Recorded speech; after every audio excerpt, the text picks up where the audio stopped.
हाय। अगर तुम्हारे sports teacher तुम्हारा मैथ्स का रिजल्ट देखकर तुम्हारा स्पोर्ट्स अटेंड करना ही बंद करा दे तो तुम्हारा रिएक्शन क्या होगा? वेल, ऐसा ही कुछ मुझे फील हुआ जब CBFC यानी central board of film certification ने रिसेंटली रिलीज सुपरमैन फिल्म से सुपरमैन और लोइस के 33 सेकंड की किसिंग सीन को कट कर दिया। तो इस वीडियो में हम CBFC के डबल स्टैंडर्ड्स और उनके हिपोक्रेटिकल डिसीजंस को एनालाइज करेंगे और देखेंगे कि कैसे एक बोर्ड जिसका काम सिर्फ फिल्म्स को सर्टिफिकेट देकर उन्हें पास करना है, कट्स एंड सेंसरशिप के थ्रू कई फिल्म्स के पोटेंशियल को वेस्ट कर चुका है। तो starting with the recent victim, Superman film से जिस सीन को कट किया गया है, surprisingly that was not the only seen in the film and इसके अलावा बाकी सीन्स को एज इट इज छोड़ दिया, व्हिच मेक्स मी थिंक क्यों। अब इस कट का रीजन इन्होंने ये स्टेट किया है, it was too intense for younger audience.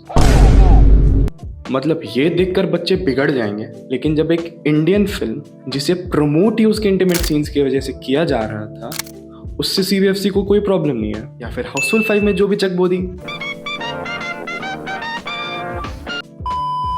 की गई वो भी जस्टिफाइड है और उस फिल्म को भी US सर्टिफिकेट देके पास कर दिया। ये कैसे डबल स्टैंडर्ड्स हैं? कई बार इस सेंसरशिप की वजह से मूवीज पे नेगेटिव इम्पैक्ट भी पड़े, जैसे अनुराग कश्यप की बॉम्बे वेलवेट, जो कि उनके करियर की वर्स्ट फिल्म मानी जाती है।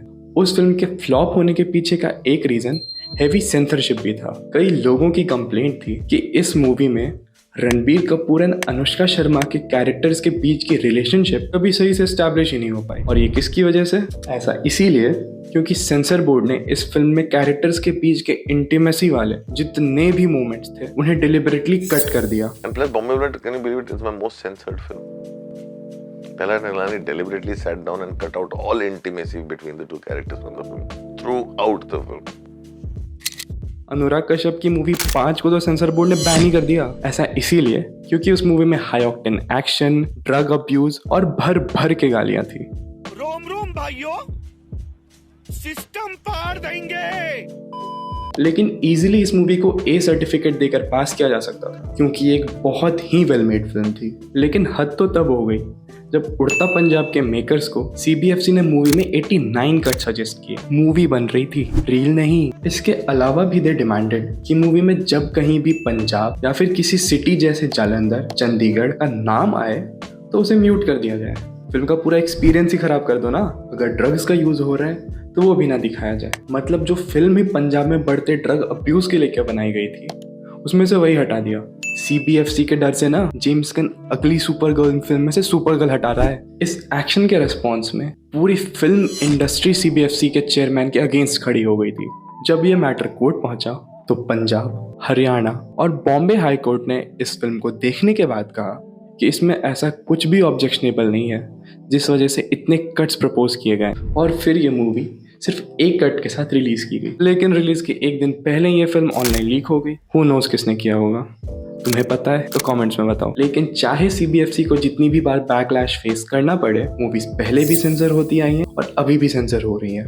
एंड इट इज अनफॉर्चुनेट कि 2025 में भी सेंसरशिप एग्जिस्ट करती है, क्योंकि समहाउ ये फ्रीडम ऑफ स्पीच को सप्रेस तो कर रही है। And CBFC should certify films and not sensor them. But again, आज के टाइम में हर किसी के पास इंटरनेट अवेलेबल है, इन्फॉर्मेशन क्विकली स्प्रेड होती है और लोग छोटी से छोटी बात पे भी ट्रिगर और ऑफेंड हो जाते हैं। यहाँ तक कि प्रोटेस्ट और दंगों की भी नौबत आ चुकी है। इसीलिए अगर चीज़ों को सेंसर होने से रोकना है तो आई पर्सनली फील कि एज एन ऑडियंस अब हमें भी इवॉल्व होना होगा एंड कुछ चीज़ों को सिर्फ एज मीडियम ऑफ एंटरटेनमेंट देखकर लेट गो करना होगा।